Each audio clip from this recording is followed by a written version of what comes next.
Hello friends, welcome to my YouTube channel Islamic name. मेरा नाम साक्षी है।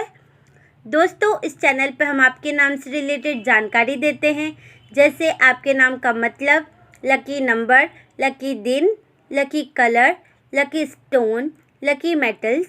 सब्सक्राइब बटन दबाकर चैनल को सब्सक्राइब करें और वीडियो को लाइक करें। आज इस वीडियो में हम बात करने वाले हैं इज़ात नाम के बारे में। इज़ात नाम लड़कों के लिए इस्तेमाल किया जाता है। इज़ात नाम एक इस्लामिक नाम है और अरबी ज़ुबान से लिया गया है।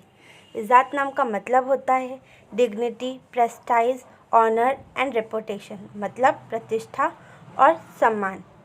बात करें इनके लकी नंबर की, तो इनका लकी नंबर है 4, मतलब 4।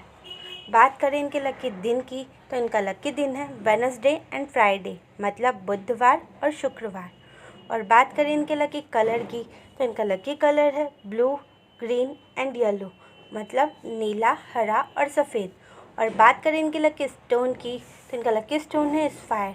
स्फायर का मतलब होता है नीलम। नीलम नीले रंग का काफ़ी सुंदर और चमकीला रत्न होता है। लकी मेटल्स की बात करें, तो इनका लकी मेटल है ब्रॉन्ज, मतलब कांच। अगर आपका नाम इज़ात है तो कमेंट बॉक्स पर अपना नाम ज़रूर लिखें। ये जानकारी अगर आपको अच्छी लगी हो तो हमारे चैनल को सब्सक्राइब करें और वीडियो को लाइक करें। अगर आप अपने नाम के बारे में जानना चाहते हैं तो कमेंट बॉक्स पर अपना नाम ज़रूर लिखें। अपने दोस्तों के साथ इस वीडियो को शेयर करें।